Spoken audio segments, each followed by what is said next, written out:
Gledajte N1, dobroveče. Od brojnih ministara koji su se promenili u dve vlade u posljednje 4 godine, verovatno najkraće zadržao se bivši ministar privrede Saša Radulović. Dao je ostavku nakon 6 mjeseci, izašao iz vlade i jednostavno saopštio restart nije uspeo. Da li je uspeo ili nije, o tome će 24. aprila glasati građani Srbije na izborima na kojima će nastupiti i pokret Dosta je bilo. A Saša Radulović, predsjednik pokreta Dosta je bilo, večerašnji gost predizbornog presinga. Dobroveče, gospodine Radulović. Hvala vam tome što ste odvojili vreme za naše gledalce. Ili prvo što uronimo u ove izborne i predizborne teme, vez dana jeste skandal oko takozvanih panamskih dokumenta. Ja znam da ste na točkovima non stop i da ste u pokretu, ali znam i da znate o čemu se radi. Naime, otkriveno je da iscurili su, da tako kažem, dokumenti agencije Mossack Fonseca koja je otvarala i održavala offshore kompanije za stotine i stotine kompanija i privatnih lica. Dosta slavna imena se pominju, ali da ne govorimo sad o imenima, jer možemo, bez obzira čija su, možemo ih dovesti u neugodnu poziciju, mada za sad nema dokaza o čemu se radi, ali sve nekako miriše na utaju poreza, na pranje para.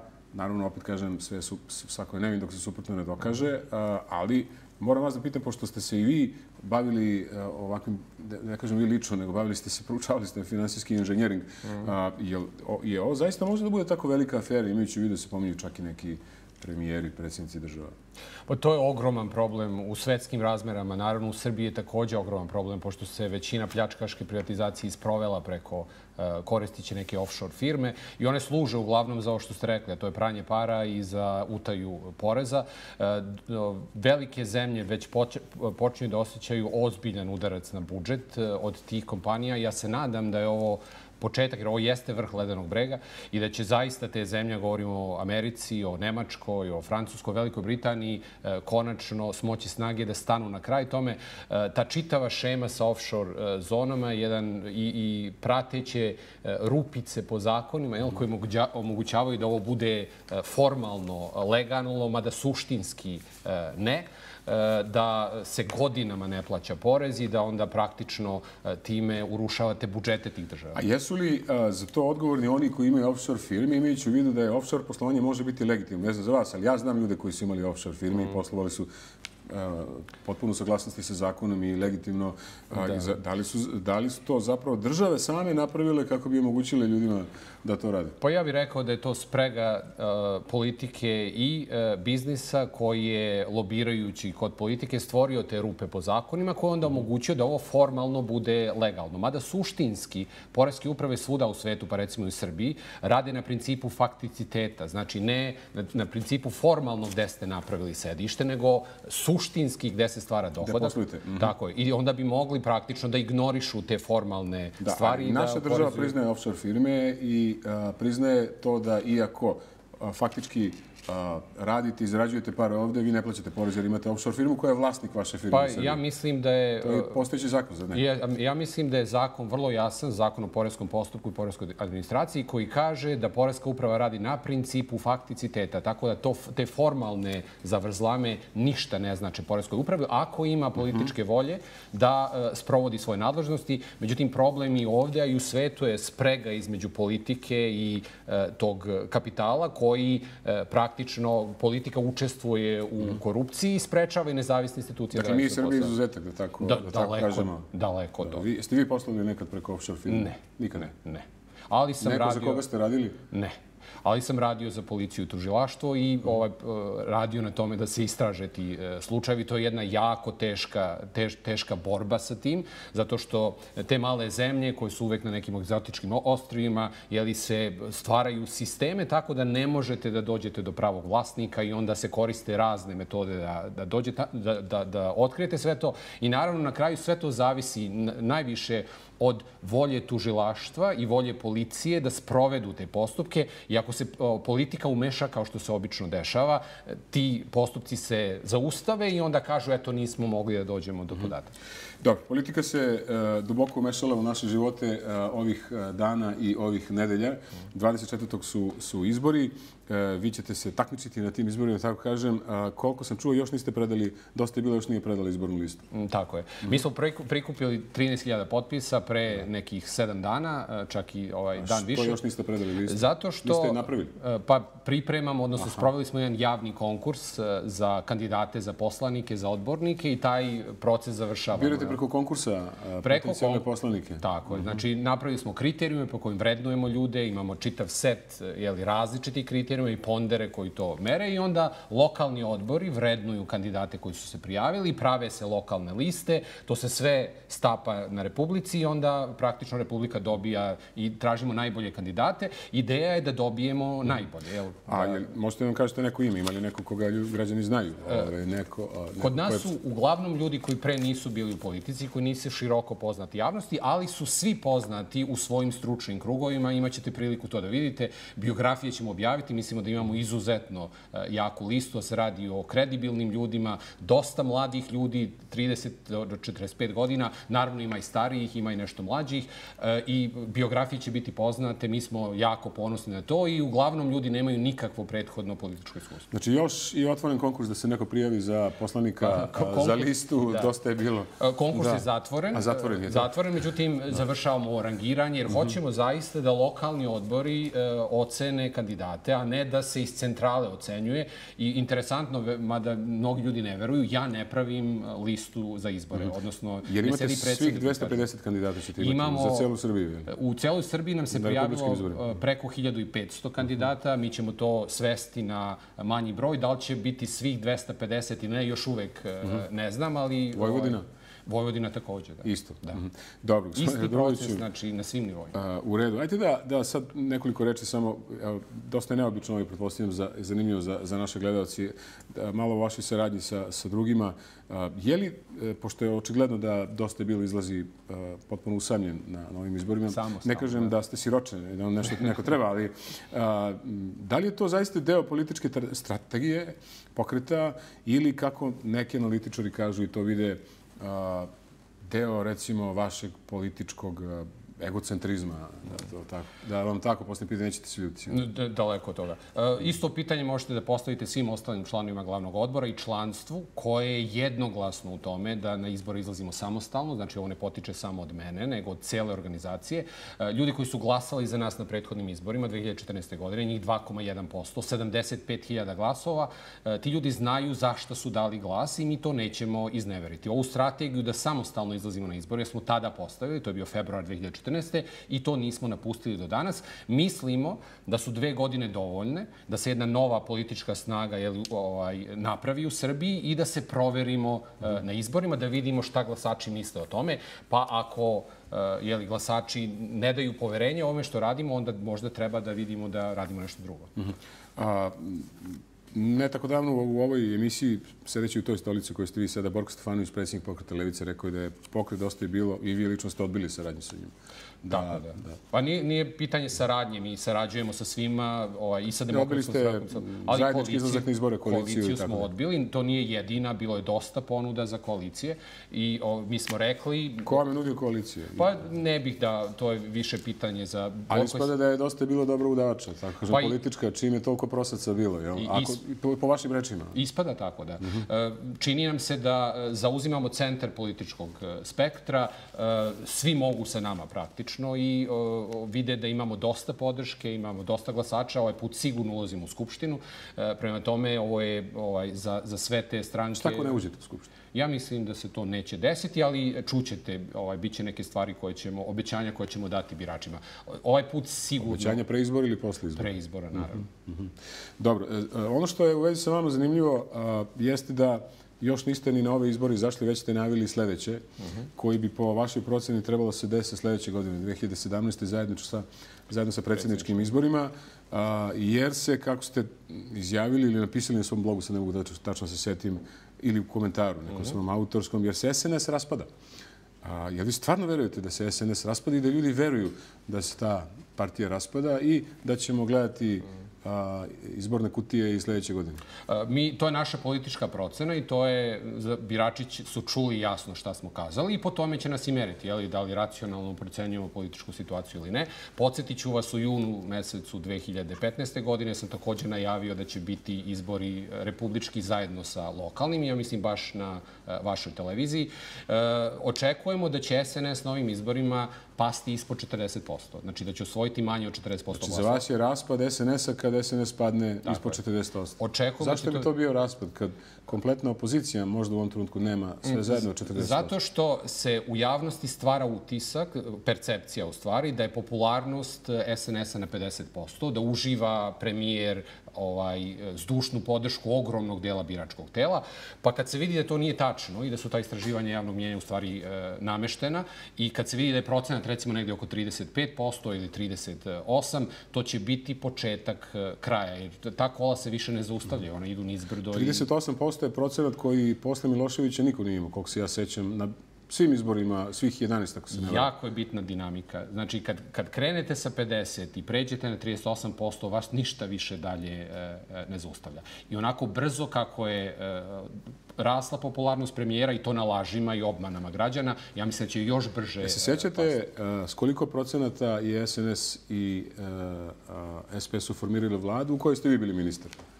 Ja mislim da je bilo nekih 22%. Tako je, sa 22% SNS formirao vladu zajedno sa... Jeste, ali mislim i malo neobično zvuči to da vi kažete da SNS propada sa 40%. Mislimo da je dinamika jako važna i u stvari SNS će se raspasti iznutra, ne s polja. Odnosno, oni su jedna interesna grupa po našim procenama, koju jedina stvar koju drži zajedno je ta percepcija popularnosti Aleksandra Vučića i mogućnosti da dele kolač u javnom sektoru. A sad iz toga ispada da niko sa strane, uključujući i vašu partiju i kompletnu opoziciju, nije u stanju da razgradi SNS, nego mora da se čeka da se oni sami raspadnu iznutra. Zato pošto postoji dinamika u biračkom telu, kad ljudi poveruju nešto, teško im je da to napuste, treba dosta dokaza, treba vreme da prođe. Mislite da je trenutak došao? Pa da vam kažem... Da su ljudi poverovali da je SNS ranjiv? Ja mislim da to polako dolazi i da, znate, možete da obmanjujete sve ljude neko vreme, neke ljude sve vreme, ali ne možete sve ljude sve vreme i to se nakupilo već i zbog toga su ovako i raspisani izbori, zato što premijer osjeća da ta popularnost spada i pokušava u tom padu da to zaustavi i dograbi što vlast za naredne 4 godine. Dosta kritički govorite o ovoj vladi, gospodine Raduloviću, ali kritički govorite i o ovom opozicijonom polju i nekako se stiče utisak da ako vam neće biti prvi protivnik vaše političke, da kažem, ne partneri, nego kolege, iz opozicijonog bloka, da su podjednako veliki protivnik kao i Aleksandar Vučić. Daleko od toga. To nije tačno. Apsolutno ne. Znači, glavni problem Srbije jeste Vučić i njegovi sateliti, međutim imamo i pridružene neke stranke koji koketiraju sa Vučićem. Ja sam jasno se o tome izjasnio. Što se tiče prave opozicije, ta prava opozicija radi protiv Vučića. Naravno, imamo različite poglede na stvari, imamo i neke zajedničke poglede i ne postoji kritika sa te strane.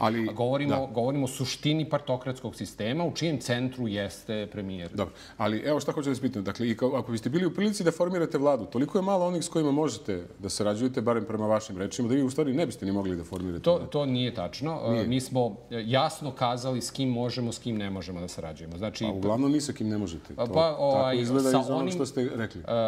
Neprincipijelno praviti, samo ulaziti u vladu, to nećemo raditi. Mi smo povukli crvenu liniju politike, rekli smo šta je ona, kazali smo da je u redu da imate stranke koje gledaju ka zapadu, stranke koje gledaju ka istoku, da je u redu da imate stranke koje insistiraju na tradiciji ili one koje insistiraju na progresu, ali nije u redu da imate stranke koje partijski zapošljavaju, pretvaraju se u biroje za zapošljavanje, učestvuju u korupciji, uzmeju partijske rekete. A znate neko koja to do sad nije radila? Ne znamo, međutim, naša ideja nije da svi nestanu sa političke scene, nego da se stvori nova politička kultura u kojoj to više neće niko raditi i onda možemo da diskutujemo o ovim drugim stvarima i da dajemo ponudu građanima, da građani biraju ko je bolje da vodi državu. Šta je, gospodine Raduloviću, prema što pređemo na program Dosta je bilo, koji je sigurno najzanimljiviji deo ovog razgovora, moram ovako da spitam, to ću pitati drugi, naravno, u ovom studiju. Šta je obeležilo ovu vladu po vašoj proceni? Koje su to ključne stvari koje su obeležile ovu vladu? Pa potpuno urušavanje institucija sistema, potpuna kontrola medija i jedna bezočna obmana građana Srbije. Ja mislim da je to jedna reč koja sve to zajedno označava je obmana.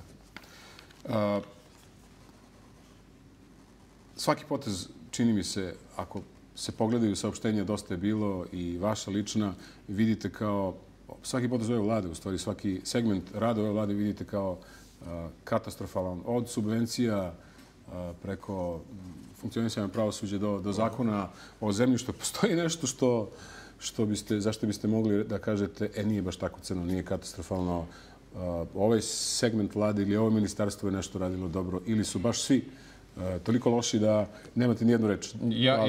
Ja sam svestan kako to izgleda, međutim mi to ne radimo sistemski, odnosno ne idemo da kritikujemo sve kritike radi. Mislimo da smo u tim saopštenjima rekli konkretno šta ne valja i zbog čega mislimo da su potezi katastrofalni i zaista jeste da izgleda čudno. Ne mogu se sjetim ničega što ste podržali, recimo, posljednjih meseci. Jer nije bila... Nema, jel?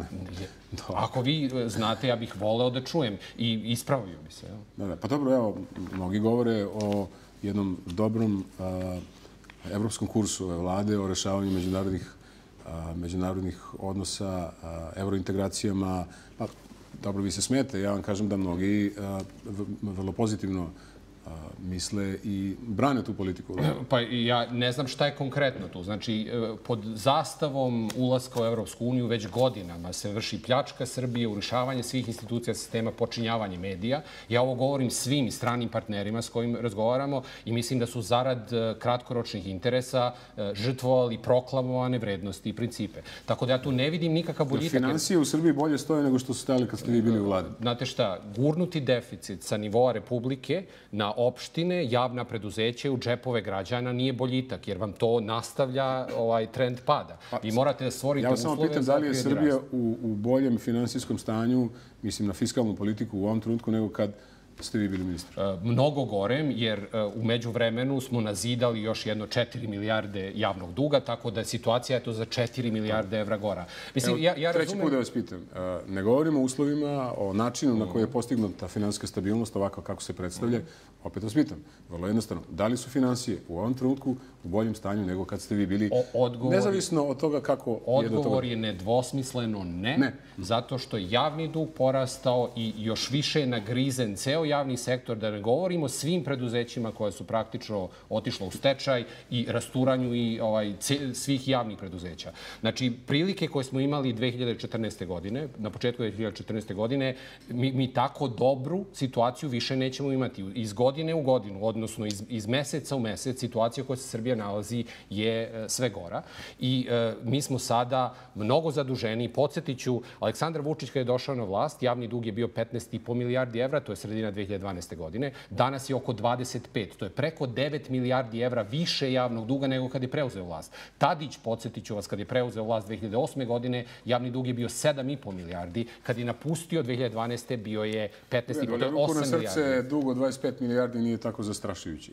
Zemlje u okruženju duguju po 30, 40, pa i 50 i tako da. Jasno, ali... Mislim, ne branim to, nego prosto, ajte da budemo realni. Ja mislim realno da je zastrašujući, to iz više razloga, jer ovaj ponder kojim gledam samo dug u odnosu na GDP je samo jedan od merila. Imate i druga merila, a to je recimo da vidim koliko imam slobodnih poreskih prihoda u odnosu na dug, jer u ovaj javni dug upada i dug prema penzionerima, na primjer, odnosno penzioni fond je prazan, imamo obaveze prema ljudima koji su u penziji, te obaveze su negde, ako uradite kapitalizaciju ovih godišnjih davanja za penzije, oko 60 milijardi evra. Kad to sve saberemo, dug je zaista zastrašujući. Ono što, to ne znači da smo mi u bezizlaznom stanju, međutim moramo da prekinemo ovo što radimo sada. I smanjenje plata, smanjenje penzija ne radi ništa sistemski na uređenju društva i države. Mi ne udaramo na ključne delove koji u stvari i generišu deficit i generišu propadanje. Jesu li ministri, pa i vaš naslednik na poziciji ministra privrede i ministar finansija neznalice po vašoj proceni?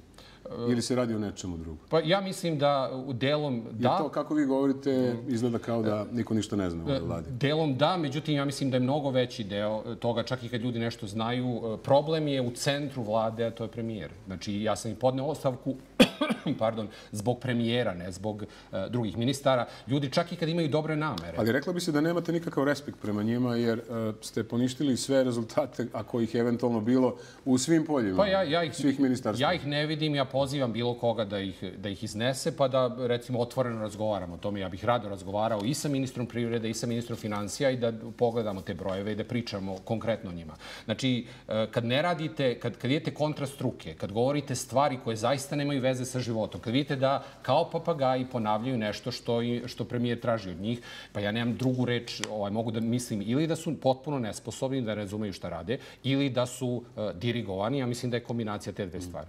Hvala vam, vratit ćemo se u studio za minut 2.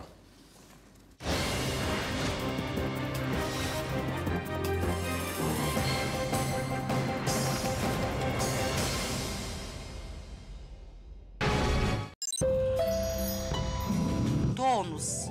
Больше, чем хлеб.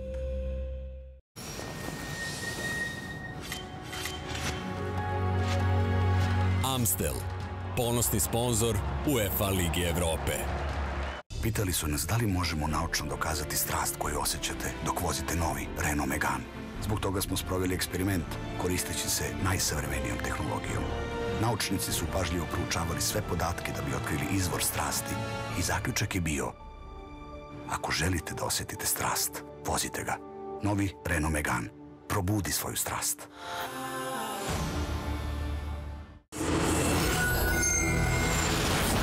Pouzdano rešenje svih oftalmoloških problema po najvišim svetskim standardima. Oči u oči sa svetom. Sveti vid. Specijalna bolnica. Dobročina 27, Beograd. Disney vam predstavlja omiljenu priču za sve generacije. Knjiga o džungli. Premijerno 13. aprila Cineplex Ušće. Karte u prodaji. Distribucija Paramount Film. Argus Tours. Gradovi Evrope od 39 evra. Leto 2016. od 39 evra. Aviokarte za ceo svet. Argus Tours. Naš burek je ručno pravljen isključivo za vas. Samo u Trivit pekarama.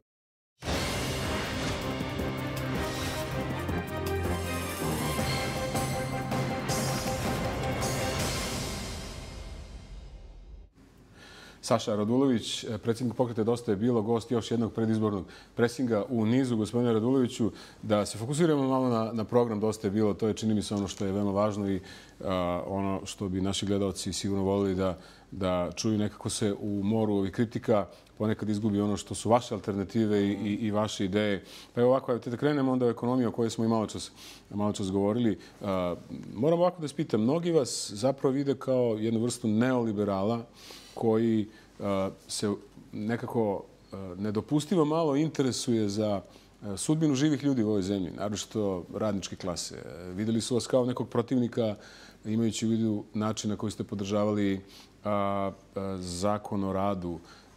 Ima komentara, ja sam siguran da ste ih videli jer ste vrlo često na društvenim mrežama i na web sajtovima, da vi zapravo radnike doživljavate kao nekakav trošak u nekom liberalnom sistemu proizvodnje. Šta biste rekli na te kritike? Pa mislim da je dovoljno da se pročita naš plan u 20 tačaka, da se pročita program. Ne možemo sad čitamo. Naravno, ali je dovoljno to da se pročita, da se vidi da to jednostavno ne odgovara istini.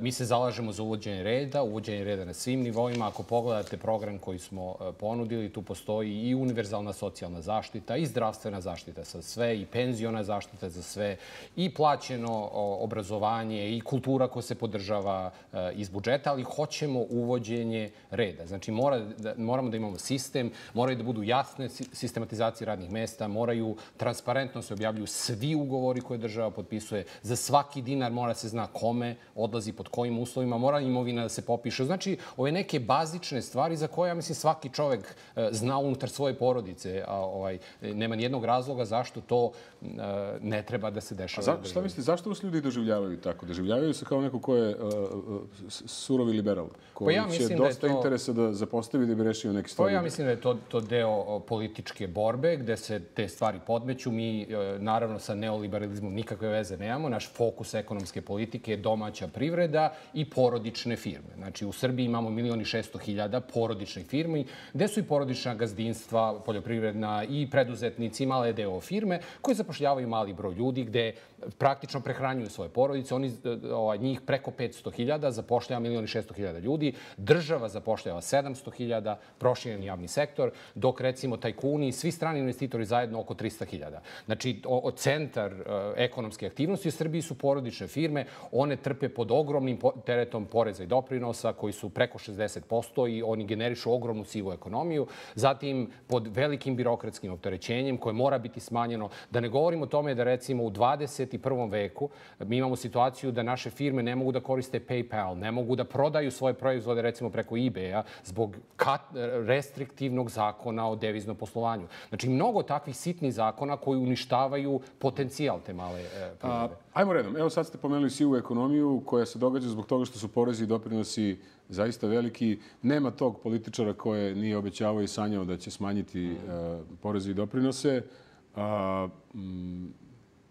Evo vi sad tražite smanjenje poreza i doprinosa. Kako, gospodine Raduloviću, kad odlično znate da bi to ruiniralo budžetske prihode? Pa ajde da vidimo šta znamo, šta ne znamo i šta u stvari ruinira budžetske prihode. Srbiju ubija partokratija, odnosno političke stranke koje razvijaju. Ja vas pitam kako biste taj novac za koji biste smanjili poreze i doprinose... Ako mogu da samo dođem do centra problema. Znači, centar problema jeste partokratija koja se finansira na 3 načina.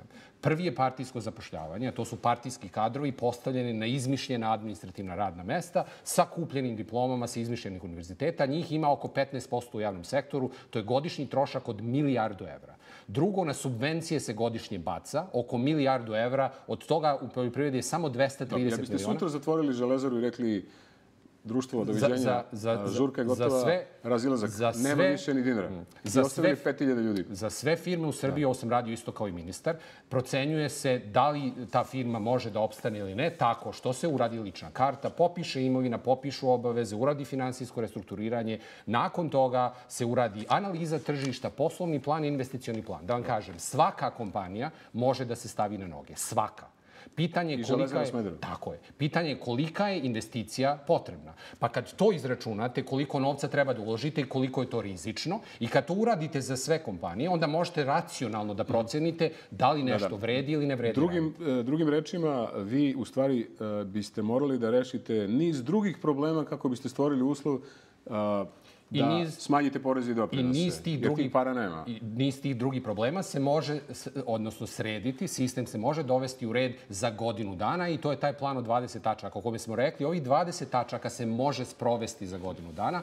Podsjetit ću, partijsko zapošljavanje 1 milijardu evra, subvencije 1 milijardu evra, gubici u velikim javnim preduzećima, recimo u 2014. godini, Srbijagas, EPS, Železnice, Železara, Petrohemija i JAT, Air Srbija su napravili gubitak od 1 milijardu evra. Ovo su 3 milijarde. Pa evo EPS je poslao sa dobitkom ove godine. Vidjet ćemo kad se objave finansijski rezultati 2015. godine.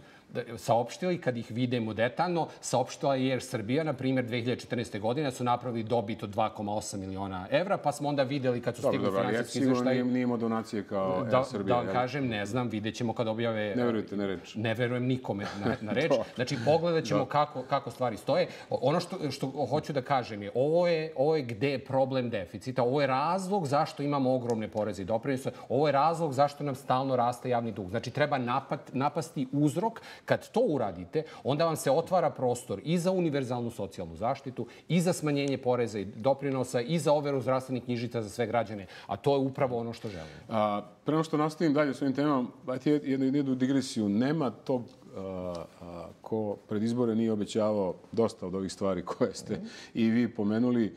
I naravno, na kraju su uvek odustajali iz razloga socijalnog mira i tako da uvek su nailazili. Šta je garancija da ćete vi, da biste vi upravo ovako postupili ako biste sutra bili ponovo ministar u vladi? Ja sam već bio na vlasti, imao ćup od 300 miliona evra. Ono gde se zabaguju, o tome smo pričali pre emisije, drugi političari je, kad dođu na ćup, onda im je mio taj ćup. Pa onda uzimaju iz ćupa, što za sebe, što za svoju partijsku organizaciju. Znači, ja sam bio tamo, imao ćup od 300 miliona evra. Nisam uzeo dinar, nikom nisam dao da ukrade dinar i onda sam podneo ostavku. Pa ja bi morao da budem mnogo glup čovek. Da budem na ćupu, da podnesem ostavku, da krenem krenem od nule da gradim političku organizaciju, da ne pravim koalicije ni sa kim, da hoću da pobedim na izborima da bi se vratio na ćup i uzimao pare. Tako da mislim da je ovo deo te garancije, a svakako ću biti tu i kad ostvarimo ovo, a mislim da ćemo ostvariti ovo što smo naumili, da odgovorim na sva ova pitanja, pošto znate tačno šta smo obećali. Da, znamo, da. Pa ćemo moći o tome i da razgovaramo.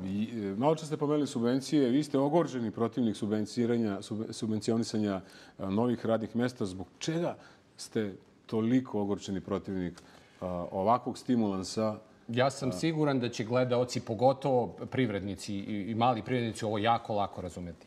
Znači, domaći proizvođač bojlera zapošljava ljude, plaća poreze, te poreze uzima partokratija, daje njegovom konkurentu da pored njega otvori fabriku bojlera i njega ugasi. Evo posljednji primjer. Zašto ne podržavate davanje subvencije domaćim privrednicima? Zašto ste protiv subvencija? Pa zato što subvencije krive ekonomski sistem. U stvari, najbolja subvencija pod navodnicima je smanjenje poreskog opterećenja za sve, pa napravite takav ambijent koji pogoduje zapošljavanja, a to je smanjenje u stvari poreza. To su dugoročni potezi. Ovo su vrlo kratkoročni potezi. Mi napravili smo plan u 20 tačaka za 1 godinu. Evo posljednji primjer. U Obrenovcu je premijer iskopao rupu. I za jednu stranu fabriku, koja je kineska fabrika, koja treba da dobije 27.800 evra po radnom mestu. Pa mi smo najgora od svih banana država na svetu. 27.800 evra po radnom mestu, gde će radnici dobijati platu od 200 evra mesečno. Otko znate koliko će platu dobijati? Pa o tome se govori i vidjet ćete kako... Ja vas samo pitam, otko znate ako već tako kategorički tvrdite? Zato što možda će imati 500. Pa ajte, sve ćemo razgovarati o tome, pa možda ja nisam govorio istinu, pa ćemo pred gledaocima to vidjeti, ali iskustvo nam govori da su sva radna mesta takva i mi se pretvaramo u zemlju jeftine radne snage. A za to vreme 1.600.000 ljudi radi u sektoru porodičnih firmi koje propadaju praktično i država ih uništava. Mi taj balans moramo da promenimo. Mi nemamo ništa protiv stranih investitora, upravo suprotno. Međutim, oni moraju da dođu da investiraju svoje pare. Razlog zašto ne dolaze da investiraju svoje pare, zato što je poslovno okruženje katastrofalno i za domaću privredu i za njih. Pa onda pokušavate sa ovim flasterima i krpama, znači dajući pare, poklanjajući zemljište, gradeći hale, nekako da dovučete neke strane investitore. To je radila i vlada u kojoj ste vi bili? U vlada u kojoj sam ja bio je to u potpunosti prekinula. Znači, kad sam došao na mesto ministra privrede, 6 meseci? To je potpuno stalo. I nije bilo 6 meseci, nego 4 meseca i 23 dana. Aha, 4 meseca i 23 dana nije bilo subvencija i čim ste otišli, odmah su krenule? Pa, ja sam zbog toga i podneo. A šta je vaš koncept rešenja očigledno najvećeg problema u ovoj zemlji kada je perspektiva ljudi u pitanju, naročito mladih ljudi koji trebaju da osnivaju porodice i da imaju svoju decu i da njima obezbede normalan i zdrav život. Šta je vaš odgovor ako sve postojeće koncepte brišete kao loše? Kako vi u svom programu vidite rešenje pitanja nezaposlenosti? Postojeći koncepti očigledno ne daju rezultate. To vide svi građani Srbije, žive jako bedno. Ja sam i direktno i lično zainteresovan. Imam 2 dece koji su na početku fakulteta. Ako nešto ne promenimo, i moja deca će isto kao i druga deca napustiti zemlju. Nas ne puštaju najbolji, nas napuštaju svi koji imaju gde da odu. Koncept je sledeći. Prvo morate da znate ko će vam stvoriti rast. Znači, koji je to resurs, odnosno koji su to ljudi. Rekli ste domaća privreda. Tako je. Znači, preko 500.000 porodičnih firmi koji zapošljava 1.600.000 ljudi. Ono što njima treba je da država sjaše. Znači, ne da im pomaže i subvencioniše, nego da im stvori poslovno okruženje. To znači razumni porezi i doprinosi, razumno poresko opterećenje, dobro birokratsko okruženje, znači da imamo propise tamo gde su potrebni, a tamo gde nisu, da te ukinemo, da izvršimo giljotinu propisa, da inspekcije ne maltretiraju građani i privredu, nego poreska uprava da ima savjetodavnu ulogu, kad vam dođe prvi put pa vi nešto ne radite kako treba, da vam daju savete, pa da vi to ispravite, a ne da samo dolaze da uzimaju neki reket. Trebaju nam razumni krediti u dinarima, u domaćim bankama i treba nam pravna sigurnost da ljudi mogu da naplate svoja potraživanja. Kako biste napravili razumne kredite u domaćim bankama? Koji su to instrumente, gospodine Radulović? Inače, vi tvrdite da se država previše meša. Garantni fond i kad smo pravili te planove, i to sam radio i sa MMF-om i sa Svetskom bankom dok sam bio ministar privrede, i bili su instrumenti koji bi bili korišćeni, međutim, partokratija ne želi to. Partokratija ne želi da napravi nezavisan garantni fond koji će onda napraviti uslove za sve. Partokratija želi da partijski činovnik deli subvencije poimenično, zato što onda može da uzme partijski reket od 30%. I to je taj ključni otpor, odnosno to je razlog zašto nigde ne uvedimo red u Srbiji. Inače, kod dugovanja najveći dužnik u državi je, pogađate, država. Prema tome, tu jeste čvor, odnosno mesto gde treba uvesti red, postaviti pravila koja važe za sve. Inače, Srbiji ne treba vođa.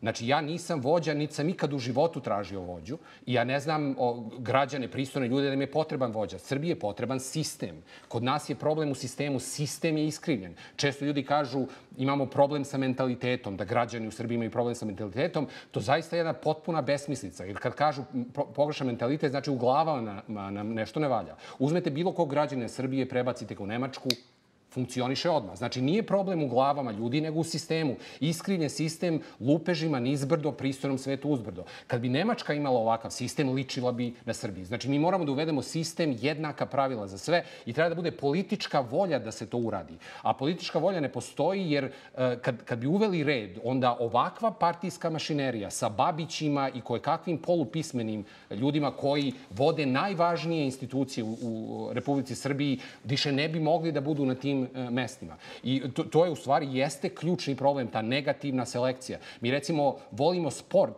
zato što su tu pravila jasna. Zna se ko je najbolji. Gledate i znate jer radi se po pravilima. I nekako su ljudi poverovali da to što postoji u sportu ne mora u državi sa najvažnijim institucijama. I da to mogu kojekakvi ljudi da to vode. Nama trebaju Saše Đorđevići na svim nivoima u celom društvu, a to mora vanpartijski, to mora tako što ćete preko konkursa, sistematizacija radi mesta. Koliko Saša Đorđevića znate?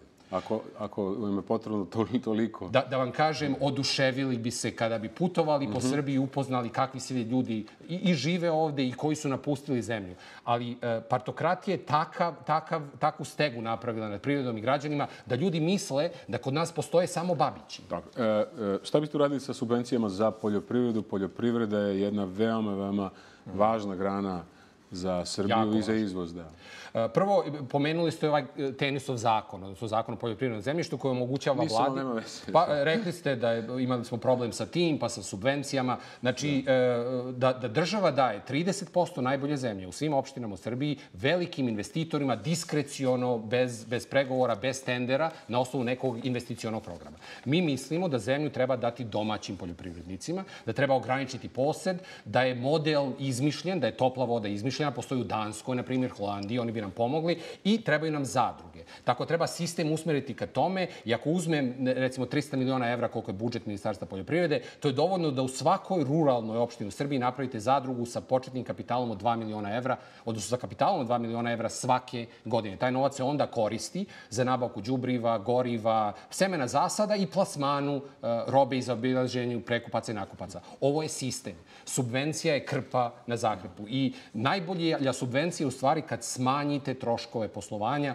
to je sistem. Ali svuda u svetu je poljoprivreda dotirana od strane države, znate to sigurno. Nije svuda u svetu, pa gotovo svuda, u bogatim zemljama, zato što bogate zemlje ne mogu da izdrže konkurenciju iz jeftinijih zemalja, a pošto je hrana bezbednosno pitanje, za svaku zemlju, onda država dotira, ne bi li rešila taj problem sa tom krpom. Ne može da je rešava sistemski. Srbija nema taj problem. Znači, ako napravimo sistem kako treba i ako taj sistem spusti troškove poslovanja, onda će naša poljoprivreda biti dovoljno konkurentna i moći da se nosi. Rekli ste da biste smanjili poreze i doprinose na plate. Kakva je politika, dosta je bilo načelno u odnosu na poresku politiku u zemlji? Šta biste tu menjali? Nama treba sintetički progresivan porez. Ovo je stručan termin koji kaže svi prihodi ulaze u jedan koš, to je sintetički, a onda nakon toga se primenjuju jedinstvene progresivne stope koje kažu kad zaradiš malo, platiš mali porez, kako zarađuješ više, tako plaćaš veći porez. Ovo postoji u uređenom svetu, ovo postoji u Americi koja je najkapitalističkija zemlja na svetu. Znači, istu stvar treba uvesti u Srbiji. Ja stalno ponavljam ovu toplu vodu, pošto mi nismo seli, pa nam ovo sve palo na pamet i kazali, mi smo zamislili potpuno nov sistem, nego smo gledali uspešne zemlje. Ja sam živeo i u Nemačkoj, i u Kanadi, i u Americi, radio, plaćao poreze, imao imovinu, znam kako sistemi funkcionišu i mnogi drugi ljudi u pokretu. Razlog zašto nas dijaspora toliko podržava, jer znaju da ovo što govorimo liči na zemlje u kojima žive. Gde država učestvuje na tržištu, a ne bi smela? Gde biste isključili?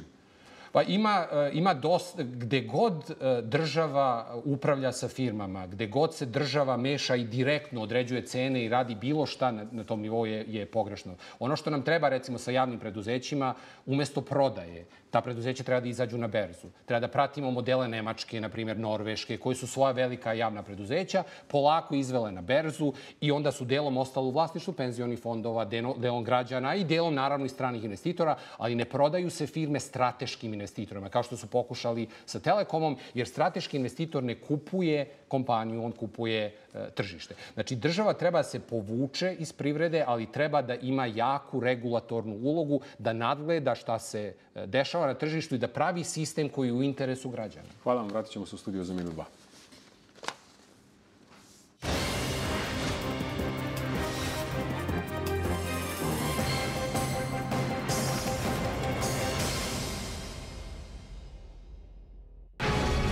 Российская академия наук клинически исследовала качество тонуса. Modni studio Klik predstavlja 39. Black & Easy Fashion Week od 1. do 9. aprila. Holandija, zemlja u fokusu. Tribute to David Bowie. Fashion inkubator. Istaknuti dizajneri. Poznati brendovi. Umetničke izložbe. Edukativna predavanja. Gosti iz inostranstva. 39. Black & Easy Fashion Week. A leader in international education in Serbia, Chartwell International School is accredited by Cambridge and the Ministry of Education of the Republic of Serbia. Chartwell offers education for students from 2 to 18 years of age. Foundation, primary and secondary schools are located in 3 spacious premises in the beautiful, diplomatic, residential area of Belgrade. Chartwell is a friendly, multicultural environment with over 35 different nationalities and 15 years of experience. It places emphasis on an individual approach in small class sizes, hardworking children having fun, trying to reach their own personal best achievements, guided by caring, enthusiastic, motivated staff. It offers extracurricular activities with outstanding sports fields and clubs. Chartwell Cambridge programs and diplomas ensure eligibility for universities worldwide. Chartwell School is enrolling now. Završnica američke avanture najpoznatije kupoholičarke. Becky se vraća u punom sjaju i spasava prijatelje i porodicu u velikoj zabavnoj avanturi. Kupoholičarka spasava stvar, Sophie Kinsella i vaša laguna. Who says a woman has to be married? You. All our lives. The wedding is on! Take a photo! Pull my neck. Pull! Moja velika mrsna pravoslavna svadba 2 u bioskopima. Analife, moja bolnica. Trudnoća, ginekologija,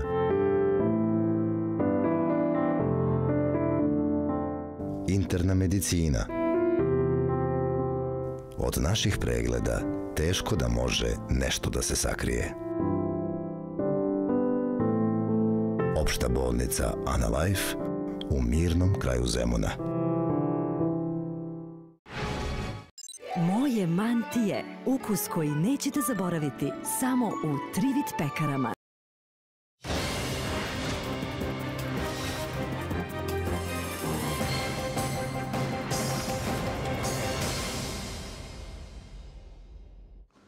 Saša Radulović, predsjednik pokreta Dosta je bilo. Razgovaramo večeras u presingu o tome šta će ova partija ponuditi glasačima 24. aprila na izborima. Gospodine Raduloviću, pričali smo dosta o ekonomiji. Kakva je politička agenda pokreta Dosta je bilo, barem u odnosu na ove dve teme koje se najfrekventnije javljaju u javnom diskursu, a to su evropske integracije i atlantske integracije, odnosno pitanje NATO pakta i Srbije? Pa odgovor je isti kao i za ekonomiju. Znači, mi se okrećemo ka sopstvenim snagama. Mislim da je to jedini način da se uredi zemlja. Znači, Srbija je u centru svega i treba da pogledamo kako da postavimo stvari da budu što više u našem interesu. Treba da naučimo nešto i u spoljnoj politici i u ekonomiji. Tamo važe interesi, ne postoje prijatelji. Kod nas se stalno govori o nekim prijateljstvima. Takođe govorimo o tome da su potrebni sponzori, pa trebaju neki spasioci. Kao u ekonomiji, stalno neke strane investitore prizivamo koji će da spasu Železaru, pa će da spasu JAT, pa i na kraju vidimo da nas to jako mnogo košta, tako i u spoljnoj politici. Znači, treba jasno da razumemo da velike sile imaju interese, da ti interesi neće nestati, da nema nikakvog razloga da se ljutimo na te interese, nego da treba da pronađemo neko mesto za nas, kao što su to pronašli i druge zemlje. Gde je to mesto između Rusije i Brisela? Pa ja bih rekao ovako. Između NATO-a i nekih drugih saveza, neutralnosti i tako dalje. Cilj Srbije je da napravi uređenu zemlju. Mi hoćemo da ličimo na neke zemlje. Recimo, kad pričamo o ovim evropskim integracijama, ja sam i rekao i u ovoj emisiji, po tom zastavom pristupanja Evropskoj uniji, po ovom procesu u kome smo, dešava se potpuna razgradnja društva. Znači, meni je neverovatno da neko može da kaže da Srbija dobro napreduje na tom putu, a da s druge strane vidite da imate potpuno podređene medije, da je urušeno pravosuđe, da ne rade nezavisne institucije sistema, pa kad razgovaramo sa ambasadorima o tome, oni kažu ovako, ali pročitajte izveštaj Evropske komisije, u njemu piše sve ove stvari koje ja govorim, zaista piše. Mada, ali s druge strane, građani o tome ništa ne znaju. Ja im odgovorim, kad vidite Sebastijana Kurca ili Angelu Merkel ili princa Charlesa koji dođu ovde i kažu mi sa vladom Srbije delimo iste vrednosti, a ispod toga imate sve ove stvari koje se dešavaju i sam izveštaj Evropske komisije, šta je to? I onda je... Pa šta je to? Recite mi. Pa ja mislim da je to... Prosvetite nas. Pa, ja sam o čemu se radi? Ja sam njima rekao... Ova vlada dobio jasnu podršku iz Brisela, iz mnogih drugih, iz Međunarodnog monetarnog fonda i iz drugih finansijskih institucija. Onda se vraćamo na ovu ključnu priču, pitanje interesa. Znači, postoje neki kratkoračni interesi koji se zadovoljavaju, znači ozbiljni ljudi to jasno razumeju i onda zarad tih kratkoročnih interesa se žrtvuju te proklamovane vrednosti i principe. Koji su to kratkoročni interesi? Pa sad, oni se očigledno odnose na stabilnost na ovom prostoru i to da se prate neka uputstva u tome kako suzbiti javni dug, koji su katastrofalni po Srbiju i da je to jedna mantra koja se na taj način plasira ovde i da je premijer jako dobro shvatio te interese, da te interese zadovoljava i da ga s druge strane oni koji ne bi trebali da žmire na tim šta se dešava u Srbiji, u stvari to Kako vi gledate na odnos sa Rusijom? Mislim pritom i na politički, ali i na ekonomski. Stalno se ponavlja to da je Rusija potencijalno veliki partner koji može da apsorbuje jako puno srpskog izvoza, naročito kada je hrana u pitanju i tako da to se nekako uopšte ne događa. Ne događa se, pošto mi nemamo kapacitete, nismo razvili privredu uopšte da iskoristimo to tržište. Međutim, i kod Rusije... Izvozimo hranu u Evropsku uniju. Jeste, delom se izvozi i u Rusiju. Međutim, ajde i korak nazad od toga. Znači, Rusija je velika sila. Mene nekako, kad slušam priče o Rusiji, izgleda kao da u Rusiji su altruisti koji rade samo u interesu Srbije. To jednostavno nije tako. Naravno, isto kao što Amerika radi u američkom interesu i Rusija radi u ruskom interesu. I kada recimo oko pitanja Kosova, recimo, ovo je jako interesantna tema, slušate Putina koji kaže da je Zapad licemeran jer ima različite aršine u različitim delovima sveta i to je tačno, jel? Međutim, s druge strane, Putin kaže nama treba jedan aršin i za Kosovo i za Krim, jel? Da se primeni jednako pravilo i onda će Putin biti zadovoljan. Pa šta mislite na koji aršin misli Putin kad to kaže? Na aršin po kome će se Kosovo vratiti u Srbiju, a Krim u Ukrajinu, ili misli na onaj drugi aršin? Mi moramo da se probudimo. Svet je takav kakav je i moramo da se snađemo u tom svetu i Amerika ima interese koje se u nekim delovima kose sa našim i moramo da nađemo način da što bolje izađemo iz toga. Ja te neke jednostavna rešenja, da samo nađemo tatu, da se svijemo pod skute i da nakon toga će nam se sve nekako srediti. To je neodgovorno i to ne vodi ka boljitku. Što se tiče i same Evropske unije, znate, mi nećemo da nam Srbija liči na Bugarsku ili na Rumuniju. Znači, to su zemlje koje imaju svoje probleme i koje se nose sa njima. Ovaj proces pristupanja Evropsku uniju očigledno ne daje dobre rezultate zato što je partokratija pronašla način da formalno zadovoljava uslove, a da se suštinski ništa ne menja. Nama treba suštinska promena. Mi hoćemo da ličimo na Dansku, Holandiju, Nemačku, Kanadu, hoćemo da primenimo te sisteme koje su nam napravili za svoje građane, da važe i u Srbiji. Mislimo da je to način na koji treba gledati na stvari, a ne jednostavna rešenja tipa ako uđemo u NATO, valjda će procvetati ovde sve, ili ako se pridružimo Rusiji ili uđemo u neke evroazijske integracije, da će nam onda sve biti potrebno.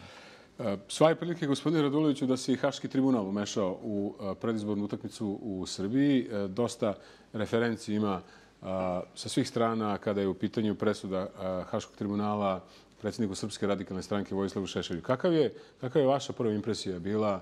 Na koji način mislite da sad ovo možda može poremetiti neke projektovane pozicije i zapremine političke o kojima ste malo čas govorili, da nisu možda baš takve kao što izgledaju? To je sasvim moguće, postoje razne spekulacije i mnoge stvari bude sumnju. Međutim, činjenica što se Haškog tribunala tiče, Haški tribunal je trebao da dovede do pomirenja u regionu, trebao je da utvrdi istinu, da prepozna sve žrtve. To se nije desilo.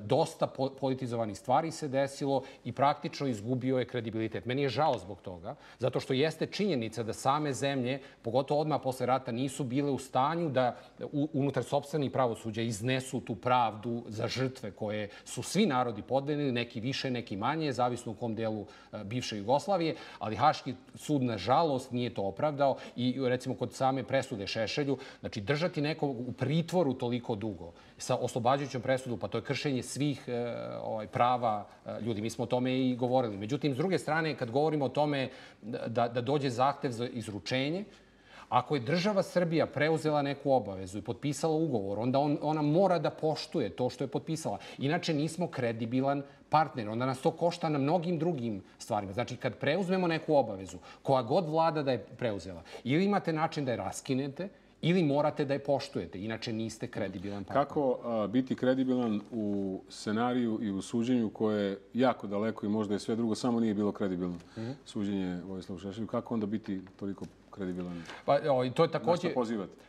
To je pitanje i za ne samo ovu vladu i na prethodne vlade. Zašto se nije direktno uključila i vodila računa o tome da dođe do pravde, a ne u delovima se trudila da prikrije dokaze, u delovima potpuno, recimo, ignorisala žrtve koji su Srbi podneli na ovom prostoru, jer su se verovatno unutar struktura i bezbednosti plašili za sopstvene sudbine, pa su hteli da se ne talasa i da se ovo zatvori. Gospodine Raduloviću, deo izborne trke će se odvijati i u Vojvodini i u Novom Sadu. Vi ste i tamo u toj političkoj utakmici.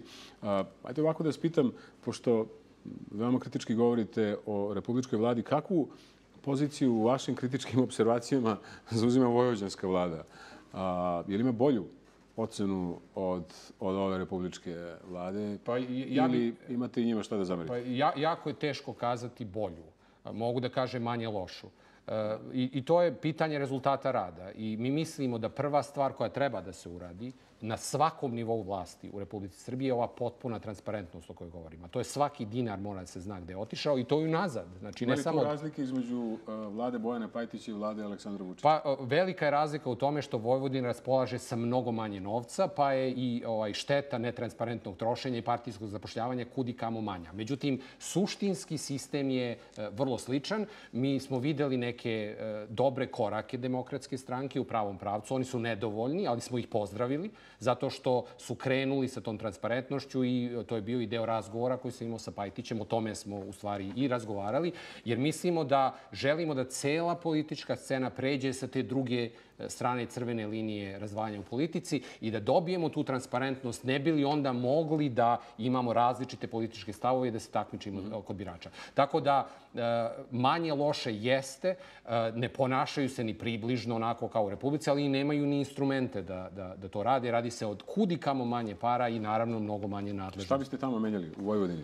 Pa ista stvar kao i osnovna poruka. Pa znači ista stvar kao i u Republici, mora se uvede red, ne samo u Vojvodini, nego i u svim opštinama u Srbiji, znači na svim nivoima. Takođe, u Srbiji je potrebna decentralizacija. Decentralizacija koja će dići nadležnosti lokala u celoj Srbiji. Mi sad imamo situaciju da barem na papiru, mada građani Vojvodine se s tim ne slažu, odnosno oni vide na papiru, ali ne vide suštinski da imaju neku lokalnu autonomiju. Nama treba suštinska autonomija u celoj Srbiji koja je na višem nivou nego što je današnja u Vojvodini na papiru. A to ide kroz spuštanje izvornih poreskih prihoda na lokal, davanje nadležnosti lokalu i naravno Republika onda ima ulogu nekoga ko nadgleda, ko stavlja regulativu i koji upravlja upravlja se sistemom. Međutim, u Srbiji je potrebna jedna sudska vlast, znači ne višeslojna, jedna zakonodavna i potpuno decentralizovana izvršna vlast, gde se na onom nivou na kom ima najviše smisla i na kojima je ekonomski najisplativije, treba i da se obavlja vlast. Kako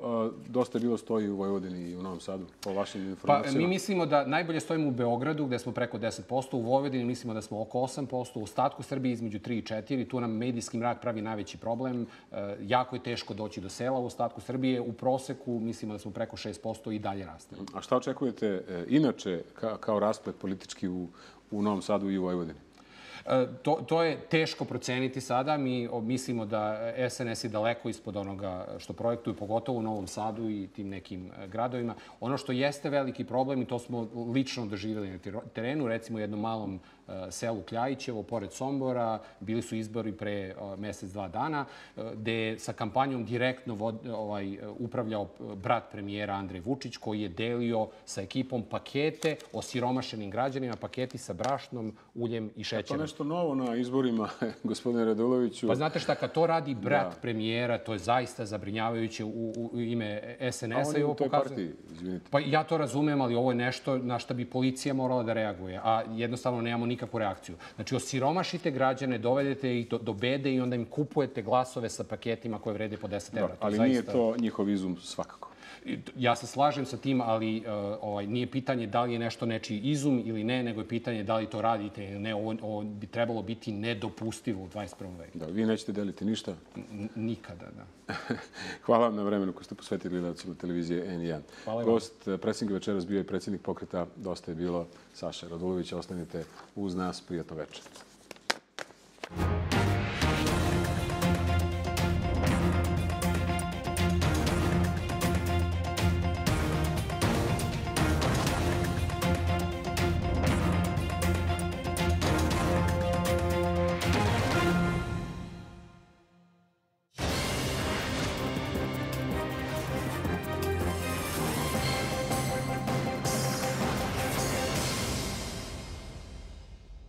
Ste da imali smo problem sa tim, pa sa subvencijama. Znači, da država daje 30% najbolje zemlje u svim opštinama u Srbiji velikim investitorima diskreciono, bez pregovora, bez tendera, na osnovu nekog investicionog programa. Mi mislimo da zemlju treba dati domaćim poljoprivrednicima, da treba ograničiti posed, da je model izmišljen, da je topla voda izmišljena, postoji u Danskoj, na primjer Holandiji, oni bi nam pomogli i trebaju nam zadruge. Tako treba sistem usmeriti ka tome i ako uzmem, recimo, 300 miliona evra koliko je budžet Ministarstva poljoprivrede, to je dovoljno da u svakoj ruralnoj opštini u Srbiji napravite zadrugu sa početnim kapitalom od 2 miliona evra, odnosno sa kapitalom od 2 miliona evra svake godine. Taj novac se onda koristi za nabavku đubriva, goriva, semena zasada i plasmanu robe i za obilaženju prekupaca i nakupaca. Ovo je sistem.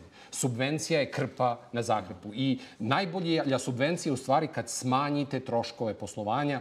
To je sistem. Ali svuda u svetu je poljoprivreda dotirana od strane države, znate to sigurno. Nije svuda u svetu, pa gotovo svuda, u bogatim zemljama, zato što bogate zemlje ne mogu da izdrže konkurenciju iz jeftinijih zemalja, a pošto je hrana bezbednosno pitanje, jel za svaku zemlju, onda država dotira, ne bi li rešila taj problem sa tom krpom. Ne može da je rešava sistemski. Srbija nema taj problem. Znači, ako napravimo sistem kako treba i ako taj sistem spusti troškove poslovanja, onda će naša poljoprivreda biti dovoljno konkurentna i moći da se nosi. Rekli ste da biste smanjili poreze i doprinose na plate. Kakva je politika Dosta je bilo načelno u odnosu na poresku politiku u zemlji? Šta biste tu menjali? Nama treba sintetički progresivan porez. Ovo je stručan termin, koji kaže svi prihodi ulaze u jedan koš, to je sintetički, a onda nakon toga se primenjuju jedinstvene progresivne stope koje kažu kad zaradiš malo, platiš mali porez, kako zarađuješ više, tako plaćaš veći porez.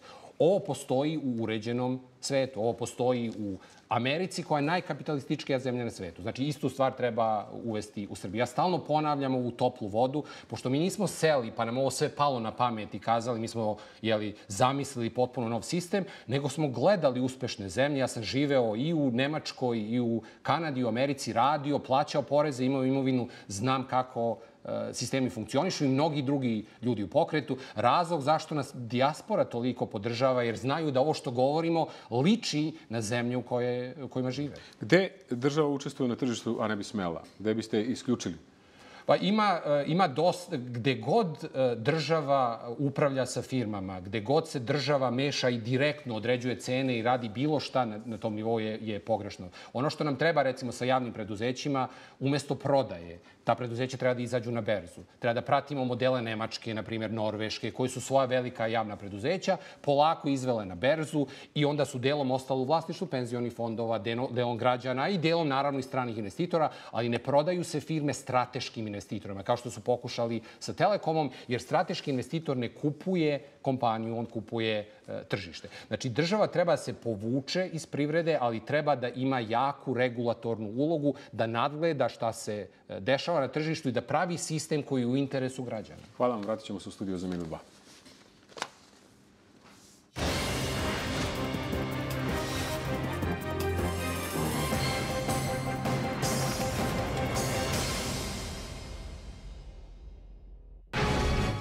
Российская академия наук клинически исследовала качество тонуса. Modni studio Klik predstavlja 39. Black & Easy Fashion Week od 1. do 9. aprila. Holandija, zemlja u fokusu. Tribute to David Bowie. Fashion inkubator. Istaknuti dizajneri. Poznati brendovi. Umetničke izložbe. Edukativna predavanja. Gosti iz inostranstva. 39. Black & Easy Fashion Week. A leader in international education in Serbia, Chartwell International School is accredited by Cambridge and the Ministry of Education of the Republic of Serbia. Chartwell offers education for students from 2 to 18 years of age. Foundation, primary and secondary schools are located in 3 spacious premises in the beautiful, diplomatic, residential area of Belgrade. Chartwell is a friendly, multicultural environment with over 35 different nationalities and 15 years of experience. It places emphasis on an individual approach in small class sizes, hardworking children, having fun, trying to reach their own personal best achievements, guided by caring, enthusiastic, motivated staff. It offers extracurricular activities with outstanding sports fields and clubs. Chartwell, Cambridge programs and diplomas ensure eligibility for universities worldwide. Chartwell School is enrolling now. Završnica američke avanture najpoznatije kupoholičarke. Becky se vraća u punom sjaju i spasava prijatelje i porodicu u velikoj zabavnoj avanturi. Kupoholičarka spasava stvar. Sophie Kinsella i vaša laguna. Who says a woman has to be married? You. All our lives. The wedding is on! Take a photo! Pull my neck, pull! Moja velika mrsna pravoslavna svadba 2 u bioskopima. Analife, moja bolnica. Trudnoća, ginekologija,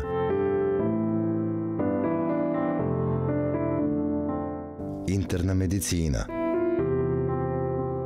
Od naših pregleda teško da može nešto da se sakrije.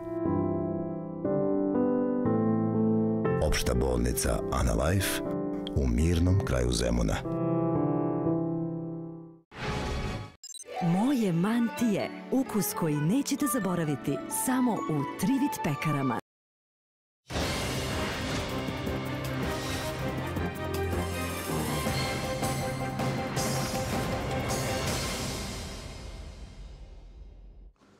Saša Radulović, predsjednik pokreta Dosta je bilo. Razgovaramo večeras u presingu o tome šta će ova partija ponuditi glasačima 24. aprila na izborima. Gospodine Raduloviću, pričali smo dosta o ekonomiji. Kakva je politička agenda pokreta Dosta je bilo, barem u odnosu na ove dve teme koje se najfrekventnije javljaju u javnom diskursu, a to su evropske integracije i atlantske integracije, odnosno pitanje NATO pakta i Srbije? Pa odgovor je isti kao i za ekonomiju. Znači, mi se okrećemo ka sopstvenim snagama. Mislim da je to jedini način da se uredi zemlja. Znači, Srbija je u centru svega i treba da pogledamo kako da postavimo stvari da budu što više u našem interesu. Treba da naučimo nešto i u spoljnoj politici i u ekonomiji. Tamo važe interesi, ne postoje prijatelji. Kod nas se stalno govori o nekim prijateljstvima. Takođe govorimo o tome da su potrebni sponzori, pa trebaju neki spasioci. nosioci. Kao u ekonomiji, stalno neke strane investitore prizivamo koji će da spasu Železaru, pa će da spasu JAT, pa i na kraju vidimo da nas to jako mnogo košta, tako i u spoljnoj politici. Znači, treba jasno da razumemo da velike sile imaju interese, da ti interesi neće nestati, da nema nikakvog razloga da se ljutimo na te interese, nego da treba da pronađemo neko mesto za nas, kao što su to pronašli i druge zemlje. Gde je to mesto između Rusije i Brisela? Pa ja bih rekao ovako. Između NATO-a i nekih drugih saveza, neutralnosti i tako dalje. Cilj Srbije je da napravi uređenu zemlju. Mi hoćemo da ličimo na neke zemlje. Recimo, kad pričamo o ovim evropskim integracijama, ja sam i rekao i u ovoj emisiji, po tom zastavom pristupanja Evropskoj uniji, po ovom procesu u kome smo, dešava se potpuna razgradnja društva. Znači, meni je neverovatno da neko može da kaže da Srbija dobro napreduje na tom putu, a da s druge strane vidite da imate potpuno podređene medije, da je urušeno pravosuđe, da ne rade nezavisne institucije sistema, pa kad razgovaram sa ambasadorima o tome, oni kažu ovako, ali pročitajte izveštaj Evropske komisije, jel? U njemu piše sve ove stvari koje ja govorim, zaista piše. Mada, ali s druge strane, građani o tome ništa ne znaju. Ja im odgovorim, kad vidite Sebastijana Kurca ili Angelu Merkel ili princa Charlesa koji dođu ovde i kažu mi sa vladom Srbije delimo iste vrednosti, a ispod toga imate sve ove stvari koje se dešavaju i sam izveštaj Evropske komisije, šta je to? I onda Pa šta je to? Recite mi. Pa ja mislim da je to... Prosvetite nas. Pa, ja sam o čemu se radi? Ova vlada dobio jasnu podršku iz Brisela, iz mnogih drugih, iz Međunarodnog monetarnog fonda i iz drugih finansijskih institucija. Onda se vraćamo na ovu ključnu priču, pitanje interesa. Znači, postoje neki kratkoročni interesi koji se zadovoljavaju, znači ozbiljni ljudi to jasno razumeju i onda zarad tih kratkoročnih 20 tačaka se može sprovesti za godinu dana. Podsjetit ću, partijsko zapošljavanje milijardu evra, subvencije milijardu evra, gubici u velikim javnim preduzećima, recimo u 2014. godini, Srbijagas, EPS, Železnice, Železara, Petrohemija i JAT, Air Srbija su napravili gubitak od milijardu evra. Ovo su 3 milijarde. Pa evo EPS je poslalo sa dobitkom ove godine. Vidjet ćemo kad se objave finansijski rezultati 2015. godine. Saopštili, kad ih vidimo detaljno, saopštila je Air Srbija, na primjer, 2014. godine su napravili dobit od 2,8 miliona evra, pa smo onda videli kad su stigli finansijski izveštaj... Sigurno nije imao donacije kao Air Srbija. Da vam kažem, ne znam, vidjet ćemo kad objave... Ne verujete na reč. Ne verujem nikome na reč. Znači, pogledat ćemo kako stvari stoje. Ono što hoću da kažem je, ovo je gde je problem deficita, ovo je razlog zašto imamo ogromne poreze i doprinose, ovo je razlog zašto nam stalno raste javni dug. Znači, treba napasti uzrok. Kad to uradite, onda vam se otvara prostor i za univerzalnu socijalnu zaštitu, i za smanjenje poreza i doprinosa, i za overu zdravstvenih knjižica za sve građane. A to je upravo ono što želimo. Pre nego što nastavim dalje s ovim temama, dajte jednu digresiju. Nema tog ko pred izbore nije obećavao dosta od ovih stvari koje ste i vi pomenuli i naravno na kraju su uvek odustajali iz razloga socijalnog mira i tako da je uvek su nailazili. Šta je garancija da ćete vi, da biste vi upravo ovako postupili ako biste sutra bili ponovo ministar u vladi? Ja sam već bio na vlasti, imao ćup od 300 miliona evra. Gde se zabaguju, o tome smo pričali pre emisije, drugi političari je, kad dođu na ćup, onda im je mio taj ćup. Pa onda uzimaju iz ćupa, što za sebe, što za svoju partijsku organizaciju. Znači, ja sam bio tamo, imao ćup od 300 miliona evra. Nisam uzeo dinar, nikom nisam dao da ukrade dinar i onda sam podneo ostavku. Pa ja bih morao da budem mnogo glup čovek. Da budem na ćupu, da podnesem ostavku, da krenem od nule da gradim političku organizaciju, da ne pravim koalicije ni sa kim, da hoću da pobjedim na izborima da bi se vratio na ćup i uzimao pare. Tako da mislim da je ovo deo te garancije, a svakako ću biti tu i kad ostvarimo ovo, a mislim da ćemo ostvariti ovo što smo naumili, da odgovorim na sva ova pitanja, pošto znate tačno šta smo obećali. Da, znamo, da. Pa ćemo moći o tome i da razgovaramo.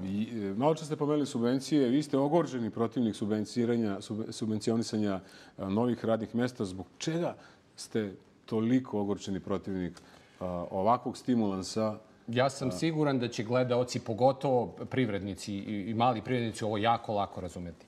Znači, domaći proizvođač bojlera zapošljava ljude, plaća poreze, te poreze uzima partokratija, daje njegovom konkurentu da pored njega otvori fabriku bojlera i njega ugasi. Evo posljednji primjer. Zašto ne podržavate davanje subvencije domaćim privrednicima? Zašto ste protiv subvencija? Pa zato što subvencije krive ekonomski sistem. I u stvari najbolja subvencija pod navodnicima je smanjenje poreskog opterećenja za sve, pa napravite takav ambijent koji pogoduje zapošljavanja, to je smanjenje u stvari poreza. To su dugoročni potezi. Ovo su vrlo kratkoročni potezi. Mi napravili smo plan u 20 tačaka za jednu godinu. Evo posljednji primjer. U Obrenovcu je premijer iskopao rupu. I za jednu stranu fabriku, koja je kineska fabrika, koja treba da dobije 27.800 evra po radnom mestu. Pa mi smo najgora od svih banana država na svetu. 27.800 evra po radnom mestu, gde će radnici dobijati platu od 200 evra mesečno. Otko znate koliko će platu dobijati? Pa o tome se govori i vidjet ćete... Ja vas samo pitam otko znate ako već tako kategorički tvrdite. Zato što su možda će imati 500.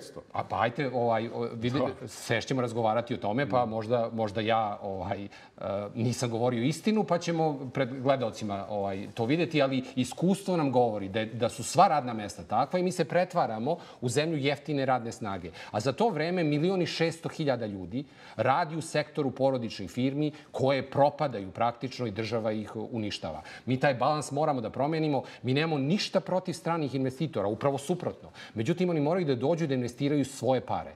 Razlog zašto ne dolaze da investiraju svoje pare je zato što je poslovno okruženje katastrofalno i za domaću privredu i za njih. Pa onda pokušavate sa ovim flasterima i krpama, znači dajući pare, poklanjajući zemljište, gradeći hale, nekako da dovučete neke strane investitore. To je radila i vlada u kojoj ste vi bili? U vlada u kojoj sam ja bio je to u potpunosti prekinula. Znači, kad sam došao na mesto ministra privrede, to je potpuno stalo. I nije bilo 6 meseci, nego 4 meseca i 23 dana. Aha, 4 meseca i 23 dana nije bilo subvencija i čim ste otišli, odmah su krenule. Pa, ja sam zbog toga i podneo. A šta je vaš koncept rešenja očigledno najvećeg problema u ovoj zemlji kada je perspektiva ljudi u pitanju, naročito mladih ljudi koji trebaju da osnivaju porodice i da imaju svoju decu i da njima obezbede normalan i zdrav život. Šta je vaš odgovor ako sve postojeće koncepte brišete kao loše? Kako vi u svom programu vidite rešenje pitanja nezaposlenosti? Postojeći koncepti očigledno ne daju rezultate. To vide svi građani Srbije, žive jako bedno. Ja sam i direktno i lično zainteresovan. Imam 2 dece koji su na početku fakulteta. Ako nešto ne promenimo, i moja deca će isto kao i druga deca napustiti zemlju. Nas ne puštaju najbolji, nas ne puštaju svi koji imaju gde da odu. Koncept je sledeći. Prvo morate da znate ko će vam stvoriti rast. Znači, koji je to resurs, odnosno koji su to ljudi. Rekli ste domaća privreda. Tako je. Znači, preko pola miliona porodičnih firmi koji zapošljava 1.600.000 ljudi. Ono što njima treba je da država sjaše. Znači, ne da im pomaže i subvencioniše, nego da im stvori poslovno okruženje. To znači razumni porezi i doprinosi, razumno poresko opterećenje, dobro birokratsko okruženje, znači da imamo propise tamo gde su potrebni, a tamo gde nisu, da te ukinemo, da izvršimo giljotinu propisa, da inspekcije ne maltretiraju građani i privredu, nego poreska uprava da ima savjetodavnu ulogu, kad vam dođe prvi put pa vi nešto ne radite kako treba, da vam daju savete, pa da vi to ispravite, a ne da samo dolaze da uzimaju neki reket. Trebaju nam razumni krediti u dinarima, u domaćim bankama i treba nam pravna sigurnost da ljudi mogu da naplate svoja potraživanja. Kako biste napravili razumne kredite u domaćim bankama? Koji su to instrumente, gospodine Radulović? Inače, vi tvrdite da se država previše meša. Garantni fond i kad smo pravili te planove, i to sam radio i sa MMF-om i sa Svetskom bankom dok sam bio ministar privrede, i bili su instrumenti koji bi bili korišćeni, međutim, partokratija ne želi to. Partokratija ne želi da napravi nezavisan garantni fond koji će onda napraviti uslove za sve. Partokratija želi da partijski činovnik deli subvencije poimenično, zato što onda može da uzme partijski reket od 30%.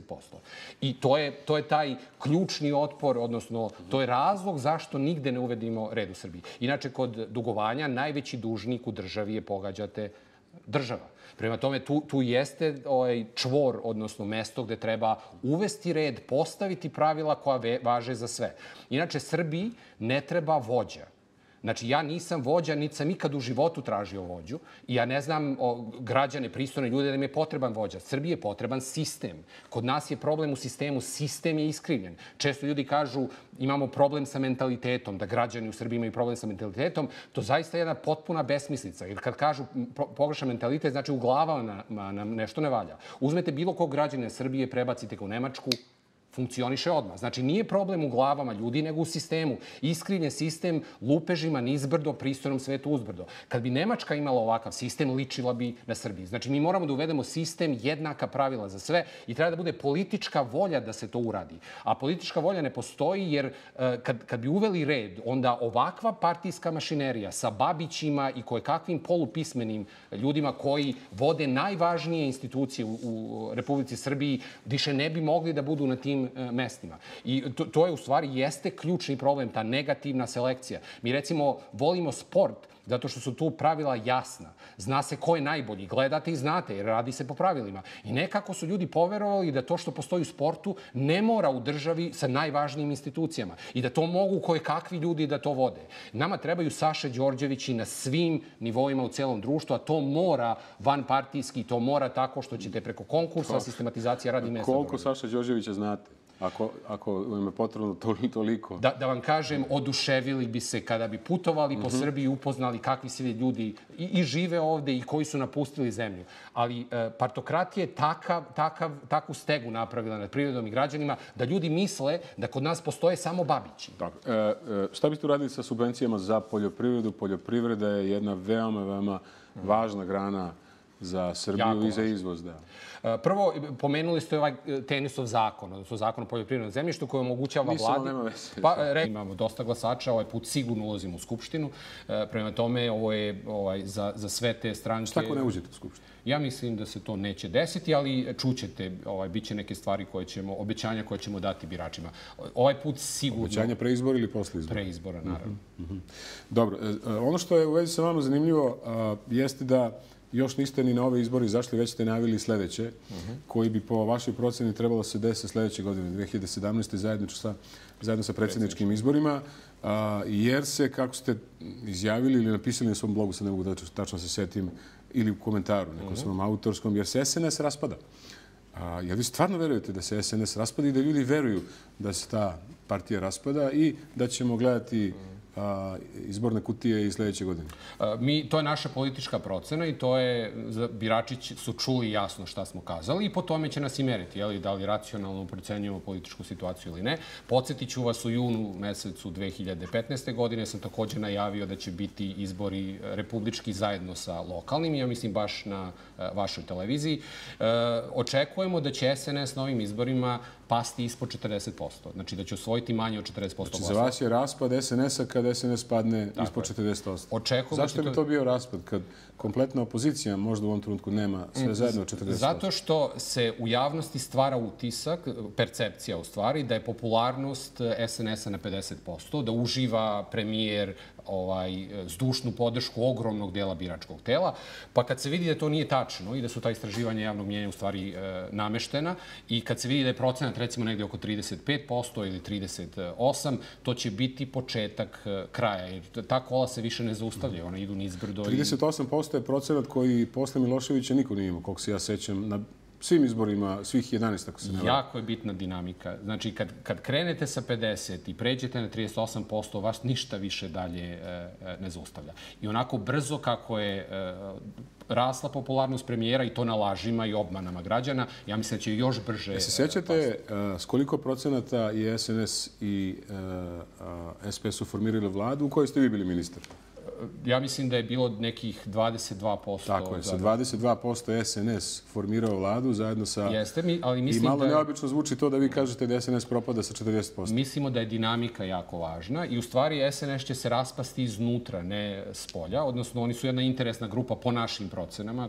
Jedina stvar koju drži zajedno je ta percepcija popularnosti Aleksandra Vučića i mogućnosti da dele kolač u javnom sektoru. A sad iz toga ispada da niko sa strane, uključujući i vašu partiju i kompletnu opoziciju, nije u stanju da razgradi SNS, nego mora da se čeka da se oni sami raspadnu iznutra. Zato pošto postoji dinamika u biračkom telu, kad ljudi poveruju nešto, teško im je da to napuste, treba dosta dokaza, treba vreme da prođe. Mislite da je trenutak došao? Pa da vam kažem... Da su ljudi poverovali da je SNS ranjiv? Ja mislim da to polako dolazi i da, znate, možete da obmanjujete sve ljude neko vreme, neke ljude sve vreme, ali ne možete sve ljude sve vreme i to se nakupilo već i zbog toga su ovako i raspisani izbori zato što premijer osjeća da ta popularnost spada i pokušava u tom padu da to zaustavi i dograbi što vlast za naredne 4 godine. Dosta kritički govorite o ovoj vladi, gospodine Raduloviću, ali kritički govorite i o ovom opozicijonom polju i nekako se stiče utisak da ako vam neće biti prvi protivnik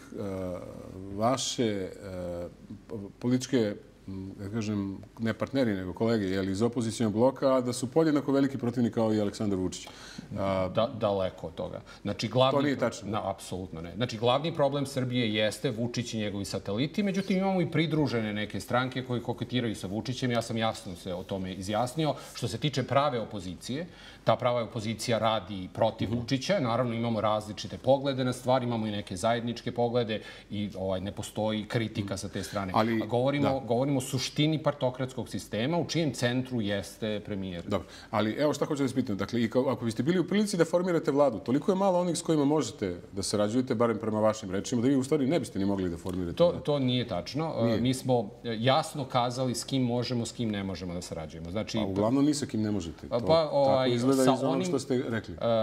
Neprincipijelno praviti, samo ulaziti u vladu, to nećemo raditi. Mi smo povukli crvenu liniju politike, rekli smo šta je ona, kazali smo da je u redu da imate stranke koje gledaju ka zapadu, stranke koje gledaju ka istoku, da je u redu da imate stranke koje insistiraju na tradiciji ili one koje insistiraju na progresu, ali nije u redu da imate stranke koje partijski zapošljavaju, pretvaraju se u biroje za zapošljavanje, učestvuju u korupciji. A znate neko koja to do sad nije radila?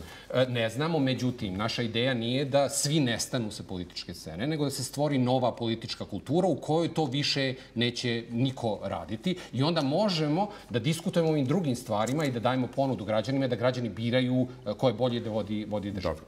Šta je, gospodine Raduloviću, prema što pređemo na program Dosta je bilo, koji je sigurno najzanimljiviji deo ovog razgovora, moram ovako da spitam, to ću pitati drugi, naravno, u ovom studiju.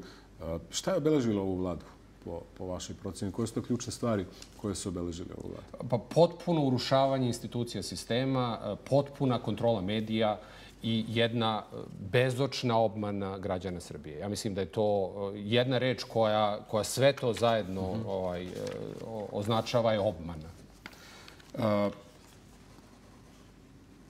Svaki potez, čini mi se, ako se pogledaju saopštenja Dosta je bilo i vaša lična, vidite kao svaki potez ove vlade, u stvari svaki segment rada ove vlade vidite kao katastrofalan. Od subvencija preko funkcionisanja pravosuđa do zakona o zemljištu. Postoji nešto zašto biste mogli da kažete nije baš tako crno, nije katastrofalno.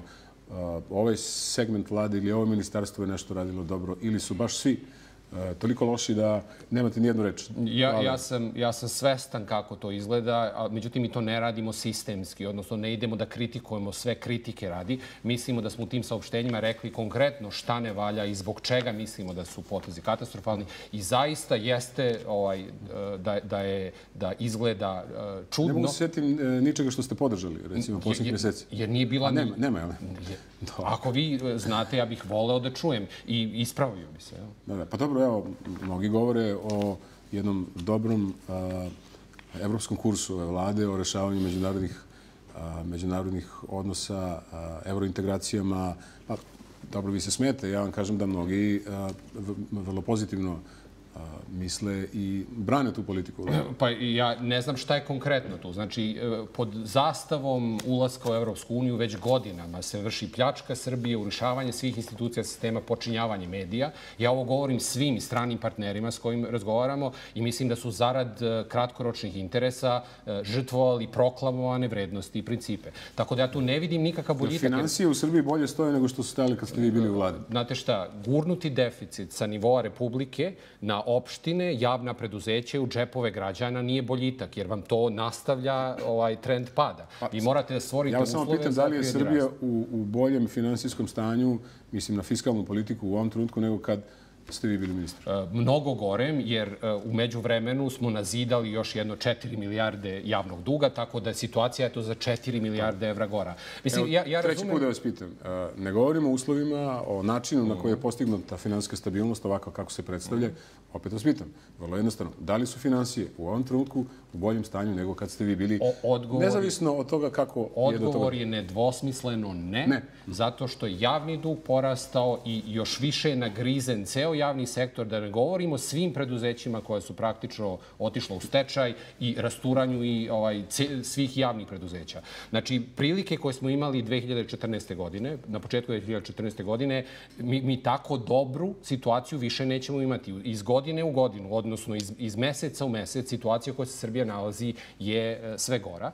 I mi smo sada mnogo zaduženi. Podsjetit ću, Aleksandar Vučić kada je došao na vlast, javni dug je bio 15,5 milijardi evra, to je sredina 2012. godine. Danas je oko 25. To je preko 9 milijardi evra više javnog duga nego kad je preuzeo vlast. Tadić, podsjetit ću vas, kad je preuzeo vlast 2008. godine, javni dug je bio 7,5 milijardi. Kad je napustio 2012. bio je 15,5, to je 8 milijardi. Ruku na srce, dug od 25 milijardi nije tako zastrašujući. Zemlje okruženje duguju po 30, 40, pa i 50 i tako da. Jasno, ali... Mislim, ne branim to, nego prosto, ajte da budemo realni. Ja mislim...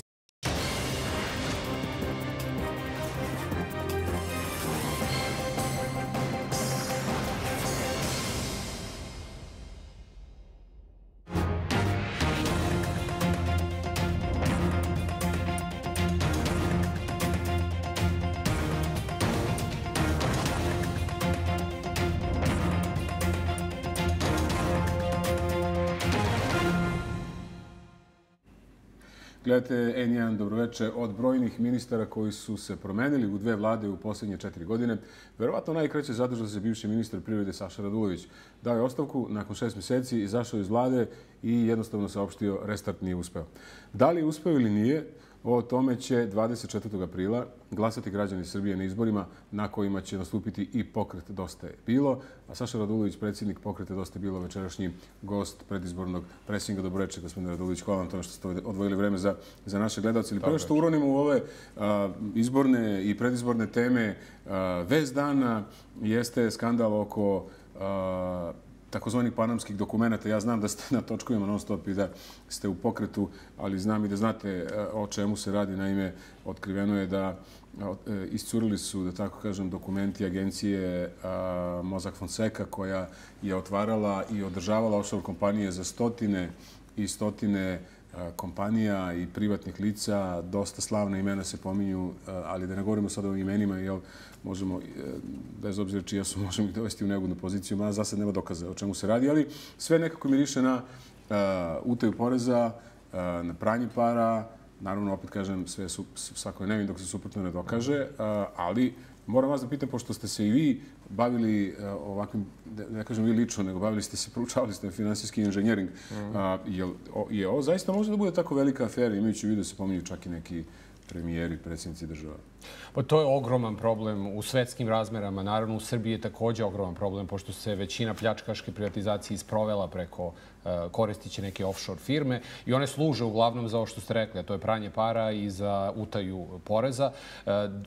Velike zemlje već počinju da osjećaju ozbiljan udarac na budžet od tih kompanija. Ja se nadam da je ovo početak, jer ovo jeste vrh ledenog brega i da će zaista te zemlje, govorimo o Americi, o Nemačkoj, o Francuskoj, Velikoj Britaniji, konačno smoći snage da stanu na kraj tome. Ta čitava šema sa offshore zonama i prateće rupice po zakonima koji omogućavaju da ovo bude formalno legalno, mada suštinski ne, da se godinama ne plaća porez i da onda praktično time urušavate budžete tih država. A jesu li za to odgovorni oni koji imaju offshore firme, imajući u vidu da je offshore poslovanje može biti legitimno? Ne znam za vas, ali ja znam ljude koji su imali offshore firme i poslovali su potpuno saglasnosti sa zakonom i legitimno.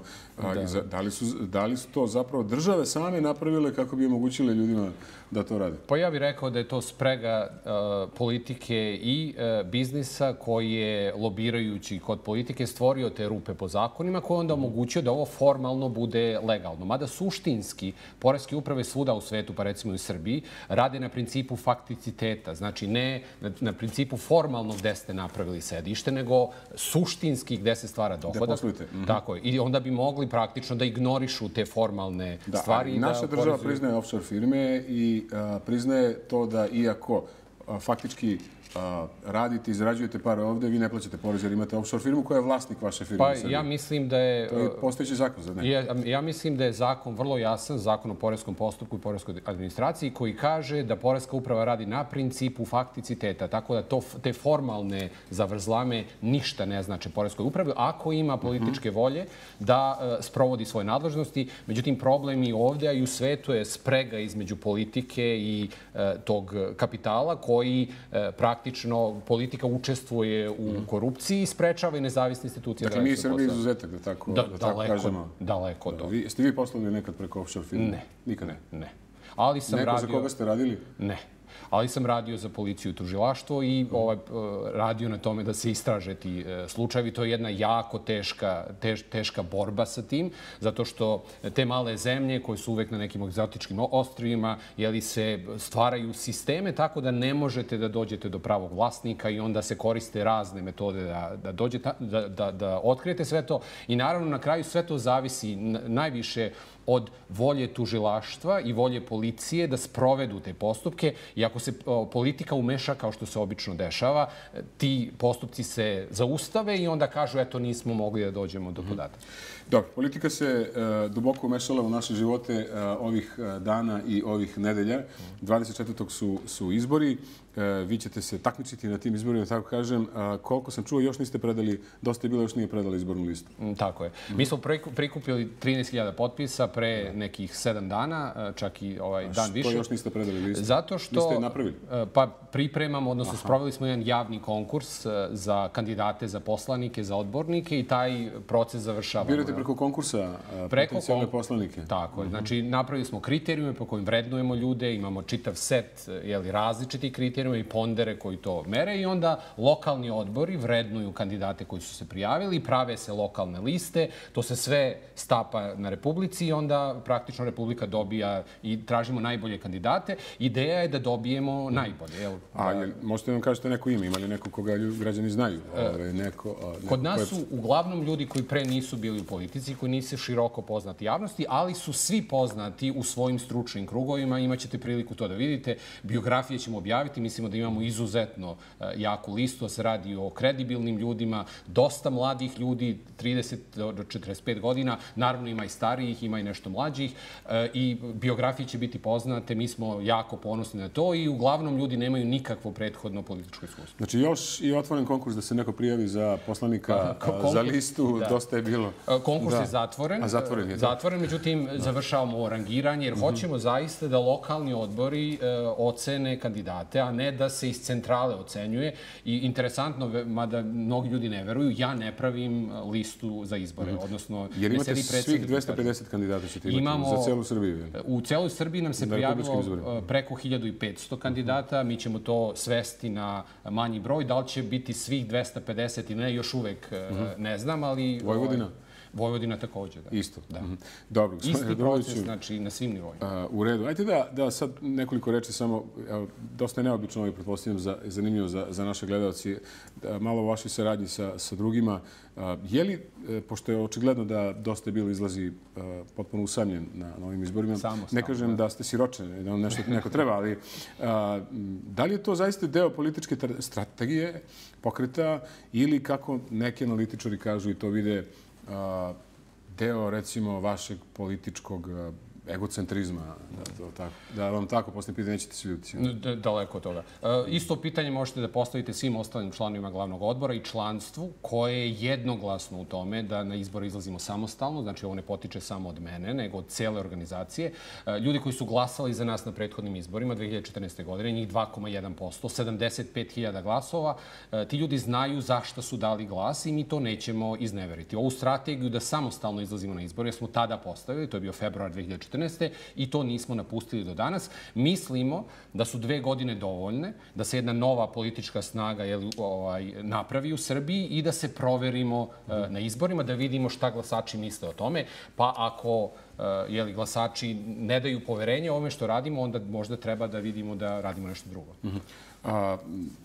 Ne tako davno u ovoj emisiji, sedeći u toj stolici koju ste vi sada, Borko Stefanović, predsjednik Pokreta Levice, rekao je da je pokret dosta je bilo i vi lično ste odbili saradnju sa njim. Da. Pa nije pitanje saradnje, mi sarađujemo sa svima i sa Demokratskom strankom. Ali zajednički izlazak na izbore, koaliciju smo odbili, to nije jedina, bilo je dosta ponuda za koalicije i mi smo rekli... Ko vam je nudio koalicije? Pa ne bih da, to je više pitanje za... Ali ispada da je dosta bilo dobro udavača, tako kažem, politička, čim je toliko prosaca bilo, jel? Po vašim rečima. Ispada tako, da.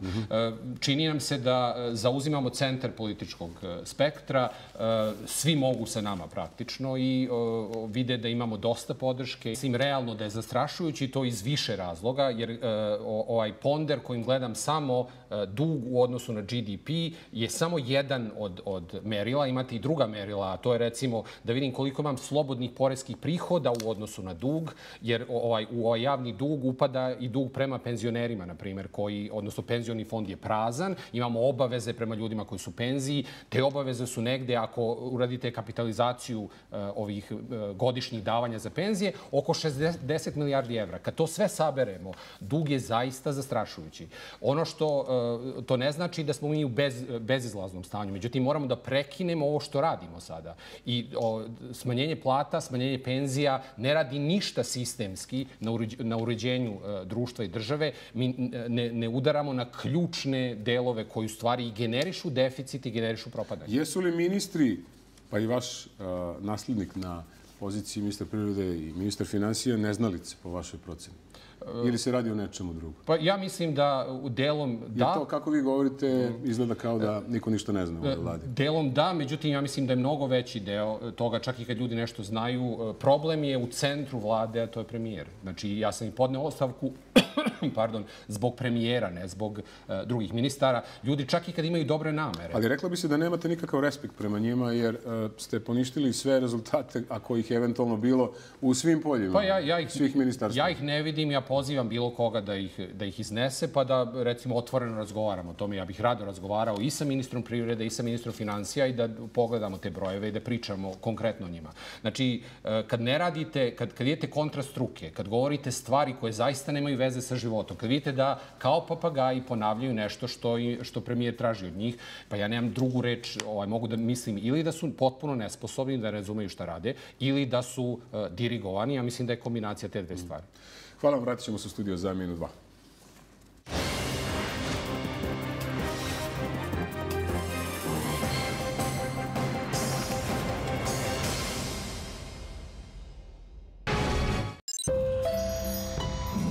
Тонус. Больше, чем хлеб.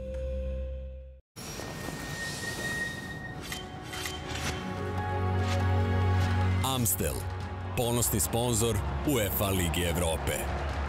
Pitali su nas da li možemo naučno dokazati strast koju osjećate dok vozite novi Renault Megane. Zbog toga smo sproveli eksperiment koristeći se najsavremenijom tehnologijom. Naučnici su pažljivo proučavali sve podatke da bi otkrili izvor strasti i zaključak je bio: ako želite da osjetite strast, vozite ga. Novi Renault Megane. Probudi svoju strast.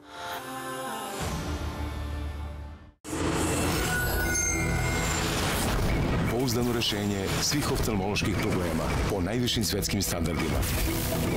Oči u oči sa svetom. Sveti vid. Specijalna bolnica. Dobročina 27, Beograd. He's special. Disney vam predstavlja omiljenu priču za sve generacije. Knjiga o džungli. Premijerno 13. aprila Cineplex Ušće. Karte u prodaji. Distribucija Paramount Film. Argus Tours. Gradovi Evrope od 39 evra. Leto 2016. od 39 evra. Aviokarte za ceo svet. Argus Tours. Naš burek je ručno pravljen isključivo za vas. Samo u Trivit pekarama.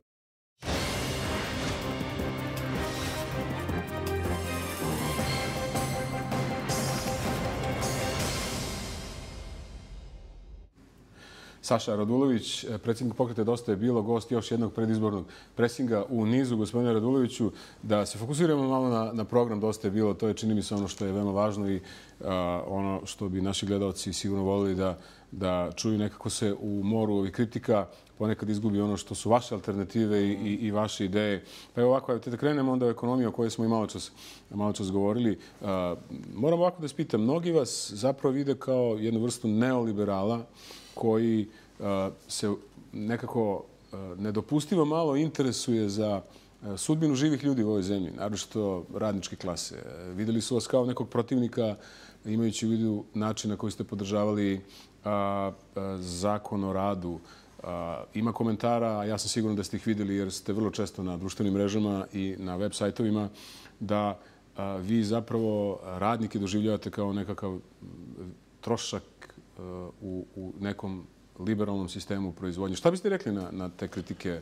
Pa mislim da je dovoljno da se pročita naš plan u 20 tačaka, da se pročita program. Ne možemo sad čitamo. Naravno, ali je dovoljno to da se pročita, da se vidi da to jednostavno ne odgovara istini.